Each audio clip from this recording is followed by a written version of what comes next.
वैज्ञानिक मान्यता के अनुसार लगभग 5 अरब वर्ष पूर्व अंतरिक्ष में कई गैसों के एक साथ मिलने से भयंकर विस्फोट हुआ था।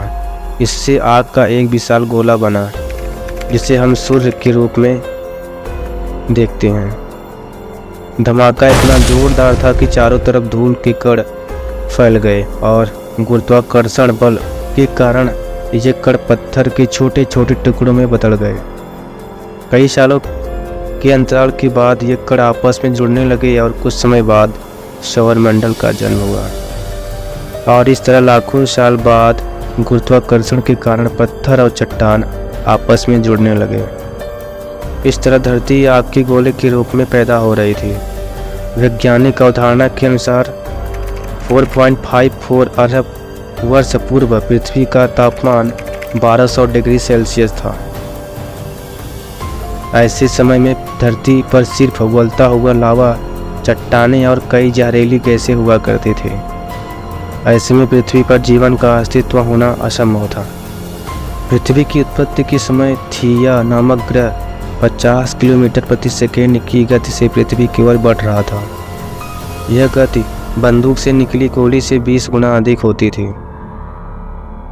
ऐसे में जब थिया ग्रह पृथ्वी की सतह से टकराया तो जोरदार विस्फोट हुआ, जिससे बहुत सारा कचरा धरती से बाहर निकल गया और साथ ही वह ग्रह धरती में समा गया। हजारों वर्ष के अंतराल के बाद गुरुत्वाकर्षण के कारण पृथ्वी से निकला कचरा एक गेंद के रूप में बन गया, जिसे हम चंद्रमा के रूप में कहते हैं।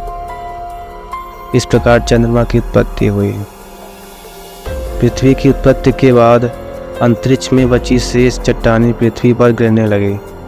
इस चट्टानों में अजीब प्रकार के क्रिस्टल होते थे, इन्हें आज हम नमक के रूप में इस्तेमाल करते हैं। आपको जानकर हैरानी होगी कि इन चट्टानों के अंदर मौजूद नमक से समुद्र का पानी बनता है। वैज्ञानिक के अनुसार ये चट्टानें करीब 20 करोड़ साल तक धरती पर गिरती रहीं। इससे धरती ने समुद्र के रूप में ढेर सारा पानी इकट्ठा कर लिया। इतने पानी के लगातार जमा होने से धरती की सतह ठंडी होने लगी और चट्टानें सख्त हो गई। लेकिन लावा अभी भी उसी रूप में आंतरिक भाग में मौजूद था और सतह का तापमान 70 से 80 डिग्री सेल्सियस तक पहुंच चुका था। पृथ्वी पर वर्तमान जल लाखों वर्ष पूर्व का है। उस समय चंद्रमा पृथ्वी के बहुत निकट था, जिसके कारण उसके गुरुत्वाकर्षण बल के कारण प्राय पृथ्वी पर तूफान आते रहते थे। परंतु एक लंबे अंतराल के बाद